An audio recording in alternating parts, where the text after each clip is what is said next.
आज की वीडियो में हम विभागीय परीक्षा से संबंधित कुछ इम्पोर्टेंट पॉइंट्स पर चर्चा करेंगे। जैसे अब बहुत सारे रिजल्ट आते हैं तो आपने देखा होगा कि रिजल्ट के आगे कुछ कैंडिडेट को ब्लैंक कर दिया जाता है और उनके आगे लिख दिया जाता है उनका रिजल्ट जो है सील्ड कवर है। हर एक बार रिजल्ट आता है अलग अलग सर्किल में।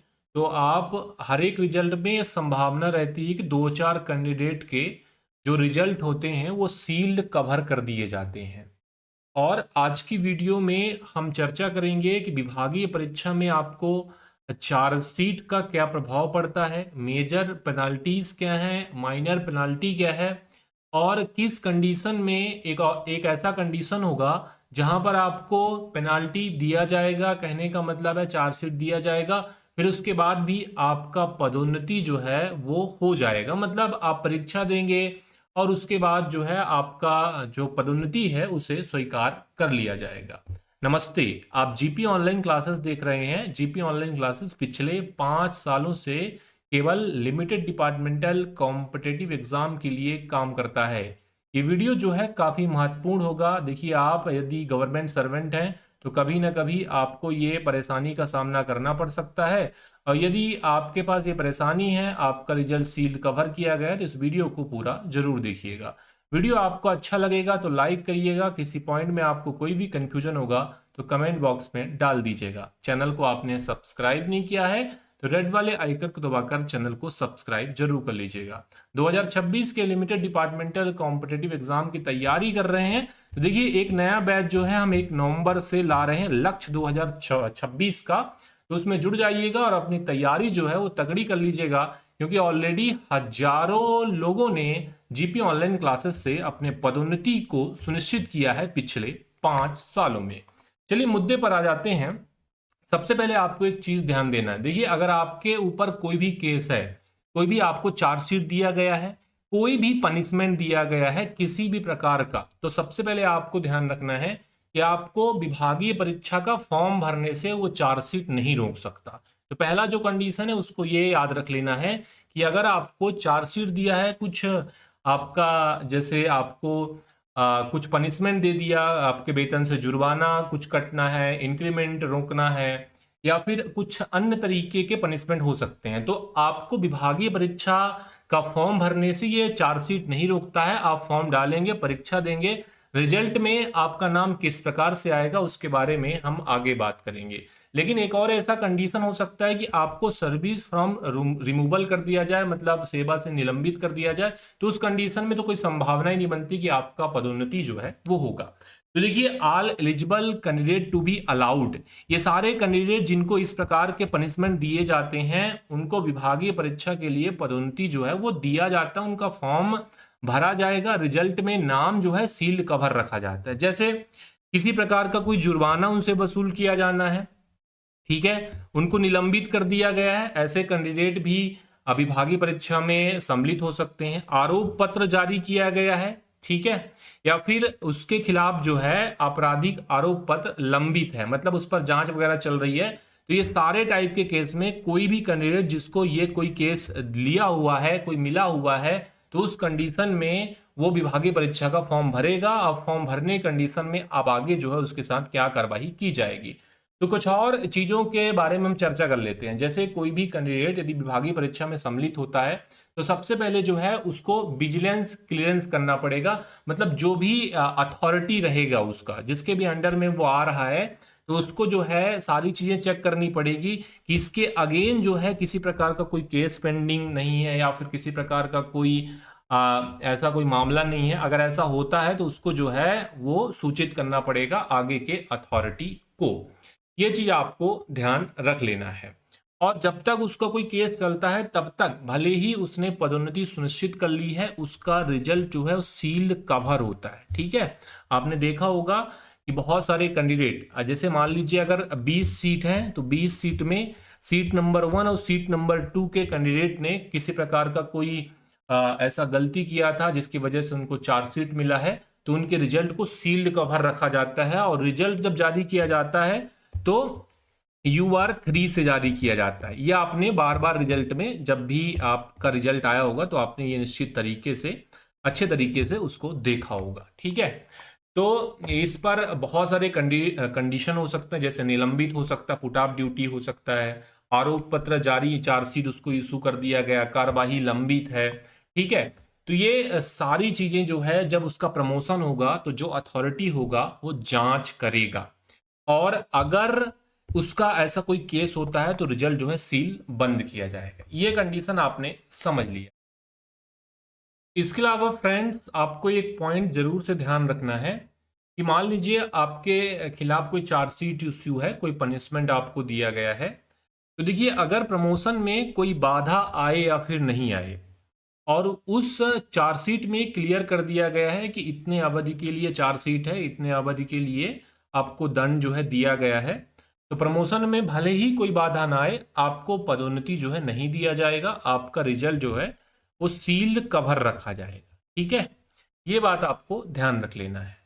अब वीडियो के शुरू स्टार्टिंग में जब मैंने वीडियो शुरू किया था तो वहां पर एक चीज बताया था कि अगर पेनाल्टी जो है वो सेंश्योर की कंडीशन में होती है तो तब जो है आपका पदोन्नति नहीं रोका जाता। देखिए यहाँ पर एक पॉइंट है जहां पर आपको समझ लेना है। मान लीजिए आपको पनिशमेंट जारी हुआ और पनिशमेंट की निंदा कर दी गई, जिसे हम सेंसोर भी बोलते हैं, तो आपको ये ध्यान रख लेना है कि इस वाले कंडीशन में आपका रिजल्ट जारी होगा, आपको पदोन्नति भी दिया जाएगा और आपका जो पदोन्नति है वो नहीं रोका जाएगा। एक ऐसा कंडीशन होता है, ठीक है, आपके खिलाफ कोई कार्यवाही हुई और कार्यवाही के बाद सेंसोर कर दिया गया, उस कंडीशन को निंदा कर दिया गया, तो अगर आपने परीक्षा दिया, रिजल्ट में आपका नाम आया, मेरिट में आप आते हैं, तो आपको पदोन्नति जो है वो दे दिया जाता है। दूसरा एक माइनर पेनल्टी आता है कि प्रमोशन जो है वो होल्ड कर दिया गया।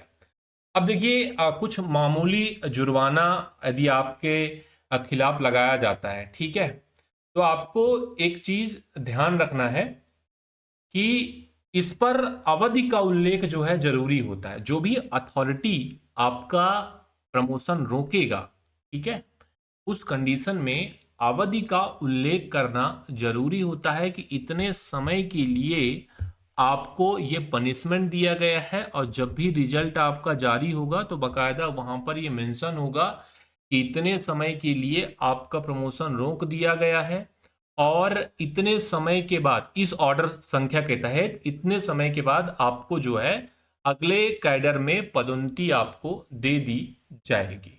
ठीक है, और इस कंडीशन में जो अवधि होता है कि भाई कितने समय के बाद आपको पदोन्नति दी जाएगी, वो जो है सुनिश्चित करना जरूरी हो जाता है।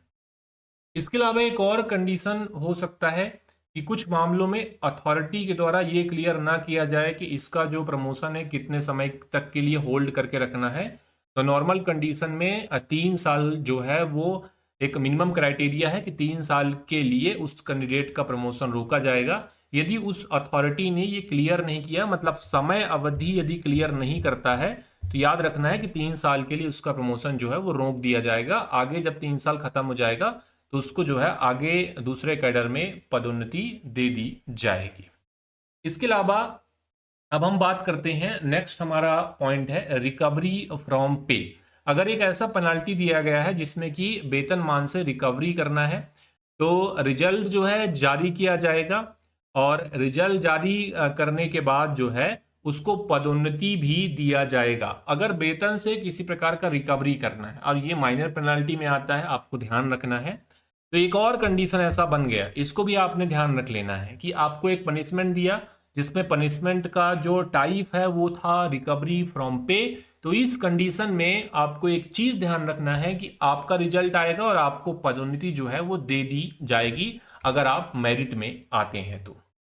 इसके अलावा दूसरा जो हमारा कंडीशन है माइनर पेनाल्टी में वो है कि आपको जो है टाइम स्केल में आपके वेतनमान में लोअर स्टेज में आपको दे दिया जाता है, और ये कंडीशन अगर 3 साल से ज्यादा का नहीं होता तो इस कंडीशन में आपको पदोन्नति नहीं दिया जाएगा। मतलब अगर 3 साल का पनिशमेंट है, 3 साल से कम का है, तो आपको एक चीज ध्यान रखना है कि आपका रिजल्ट जो है वो सील्ड कवर रखा जाएगा।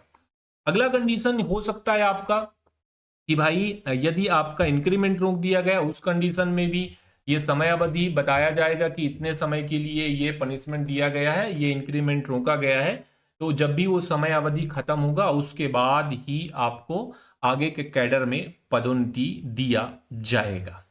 इसके अलावा आपको एक चीज ध्यान रखना है कि मेजर पेनाल्टी में एक पहला जो कंडीशन आता है कि आपको आपके जो टाइम स्केल है, जो वेतनमान है, उसमें आपका वेतनमान डाउन कर दिया गया, लोअर स्टेज में आपको भेज दिया गया है। ठीक है। और इस कंडीशन में आपका एक टाइम पीरियड बताया गया है कि इतने समय के लिए आपको इस वेतनमान में काम करना पड़ेगा। तो इस कंडीशन में भी आपका रिजल्ट जो है वो सील्ड कवर रखा जाएगा। और जब भी आपका ये पनिशमेंट खत्म होगा, मतलब एक स्पेसिफिक पीरियड होगा। देखिए पहले तो हमने जो बात किया था वो 3 साल से कम का था। अब मान लीजिए एक स्पेसिफिक पीरियड बताया, अथॉरिटी के द्वारा क्लियरली मेंशन कर दिया गया कि भाई इतना समय के लिए आपका इस वाले वेतनमान में आपको काम करना है, तो उस कंडीशन में भी आपका जो रिजल्ट है वो सील्ड कवर रखा जाएगा। ये अलग अलग कैटेगरी बनाई गई हैं। और ये जो ऑर्डर आप देख पा रहे हैं निदेशालय के द्वारा 2023 में जारी किया गया था। इसके अलावा जब भी आपका रिजल्ट जारी किया जाएगा तो सामने जो है वो क्लियरली मेंशन करना होगा, जो भी जो अथॉरिटी आपका एग्जाम कंडक्ट करा रही है उसको। इसके अलावा कुछ ऐसे कंडीशन हो सकते हैं मेजर पेनाल्टी में, अब बात कर रहे हैं हम, कि आपको आपके वेतनमान से नीचे कर दिया, ग्रेड से नीचे कर दिया, पोस्ट में नीचे कर दिया गया। तो आपको ये चीज ध्यान रखना है कि उस कंडीशन में अगर कोई टाइम पीरियड निर्धारित किया गया है कि इतने टाइम पीरियड के लिए आपको ये पनिशमेंट दिया गया है, तो उस टाइम पीरियड के खत्म होने के बाद आपको पदोन्नति दिया जाएगा। और यदि कोई टाइम पीरियड नहीं है ना, आपको पेनल्टी दे दिया गया है, आपको नीचे के पोस्ट में डाल दिया गया है और उसका टाइम पीरियड निर्धारित नहीं है, तो इस कंडीशन में ध्यान रखना है कि मिनिमम जो है वो टाइम पीरियड 3 साल का होगा। उसे ऐसा ट्रीट किया जाएगा कि मिनिमम जो है 3 साल के बाद ही आपको अगला पदोन्नति जो है सुनिश्चित किया जाएगा। तो ये 3 साल का कंडीशन आपको ध्यान रख लेना है। इसके अलावा आपको मेजर पेनल्टी में ध्यान रखना है कि कंपलसरी रिटायरमेंट हो गया, रिमूवल हो गया, डिसमिसल फ्रॉम सर्विस हो गया। तो देखिए ये सब कंडीशन जब बनेगा तो आपका पदोन्नति सुनिश्चित हो ही नहीं सकता, क्योंकि यदि आपको सर्विस से रिमूव कर दिया जाता है तो फिर आपका पदोन्नति का कोई चांस या कोई कंडीशन जो है वो बनता नहीं है। तो फिर ये कंडीशन में पदोन्नति जो है वो नहीं होगा। अगला जो कंडीशन है वो है सस्पेंशन का। जब सरकारी कर्मचारी जो है निलंबन के अधीन होता है तो डिफरेंट टाइप के क्राइटेरिया जो है वो बनते हैं। पहला जो क्राइटेरिया बनता है कि कोई भी आरोप पत्र जारी करने से पहले निलंबन रद्द कर दिया गया। ठीक है। अब इसके बाद जो है उस कर्मचारी के खिलाफ जो भी अनुशासनात्मक कार्यवाही है उसको जारी रखने का निर्णय लिया गया है, तो उस कंडीशन में रिजल्ट जो है वो सील्ड कवर किया जाएगा। इसके बाद आरोप पत्र जारी करने के बाद निलंबन रद्द किया गया है, तो भी उस कंडीशन में रिजल्ट जो है वो सील्ड कवर रखा जाएगा। यदि निलंबन रद्द कर दिया गया, ठीक है, और यह निर्णय लिया गया कि भाई अनुशासनात्मक कार्यवाही नहीं की जाएगी, तो उस कंडीशन में रिजल्ट जो है वो घोषित कर दिया जाएगा, परिणाम जो है वो घोषित कर दिया जाएगा। मतलब उसका निलंबन रद्द कर दिया गया, उसके खिलाफ कोई भी कार्यवाही नहीं की जाएगी। तो फ्रेंड्स आज की वीडियो में हमने विभागीय परीक्षा से संबंधित जितने प्रकार के जो मेजर पेनाल्टीज हैं, माइनर पेनाल्टीज हैं, चार्जशीट है, सील्ड कवर क्या होता है, इन सब के बारे में समझ लिया है। और कुछ ऐसे कंडीशन बताए हैं कि उस पर जो है आपका जो पदोन्नति है वो नहीं रुकेगा। उन दोनों पॉइंट्स को भी आपको ध्यान में रखना है। हालांकि आपको कोशिश करना है कि इस प्रकार का कोई भी परिस्थिति जो है आपके सरकारी नौकरी के दौरान ना बने। चलिए, उम्मीद करता हूं वीडियो आपको अच्छा लगा है। वीडियो अच्छा लगा होगा तो लाइक जरूर करिएगा। चैनल को सब्सक्राइब नहीं किया है, एलडीसी एग्जाम से संबंधित कोई भी अपडेट चाहते हैं, नोटिफिकेशन चाहिए, रिजल्ट चाहिए, सर्कुलर्स का अपडेट चाहिए, तो चैनल को सब्सक्राइब जरूर कर लीजिएगा। अगर आप 2026 के एस्पिरेंट हैं, बैच शुरू हो चुका है, जुड़ना चाहते हैं, स्क्रीन पर पट्टी चल रही है, हमारा ऑफिशियल नंबर दिया है, उस नंबर पर संपर्क करके जानकारी ले सकते हैं। जुड़ने के लिए आप सभी का धन्यवाद।